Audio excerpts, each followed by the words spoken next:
هم مش عايزين الإجابة دي. مش عارف بقى انتوا عايزين انهي اجابه. صح.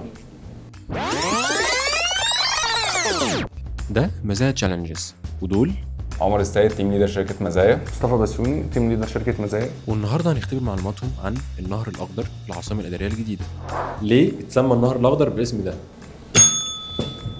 النهر الأخضر هم عايزين يعملوا امتداد شرياني زي النيل بالظبط كده، ان النيل عندنا ماسك مصر كلها، الأحياء العمرانية كلها على يمين وشمال نهر النيل عامة. فبيكرروا نفس الفكرة ان احنا نعمل نهر بس يبقى متشجر كله، قاطع العاصمة كلها بالنص، يبقى يمينه وشماله أحياء سكنية، وعامة الأحياء كده كده اللي موجودة كلها في العاصمة.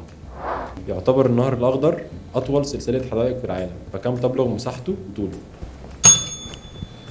طوله 35 كيلو متر، تمام. مساحته 6200 متر فدان، انا اسف 6200 فدان. ازاي تم تطبيق الاستدامه في النهر الاخضر؟ ازاي؟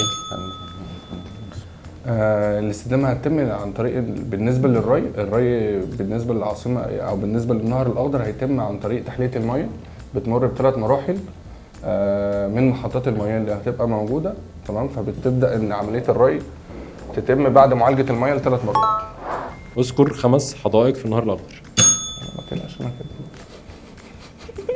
ما تقلقش يا عمر. عندك حديقة النباتية، حديقة الدولية، حديقة العلوم، التاريخ، المفروض كان في دينية بس مش موجودة دلوقتي، في الصحة والسكان.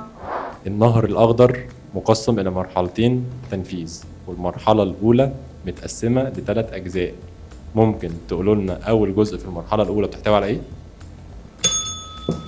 هيبقى 3 مراحل: سي بي 1، سي بي 2، سي بي 3.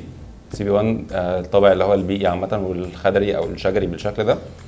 السي بي 2 بيبقى رايح للواي أكتر في أنشطة ثقافية. السي بي 3 اللي هو هيبقى بيمر بالسي بي دي على منطقة الأعمال المركزية. طيب المرحله الاولى هتعتمد او اكتر على فكره النباتات والبحيرات اللي هتبقى موجوده جوه المرحله الاولى.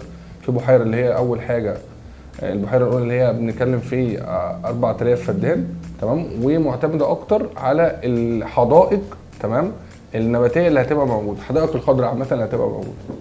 هم مش عايزين الإجابة. مش عارف بقى انتوا عايزين انهي اجابه.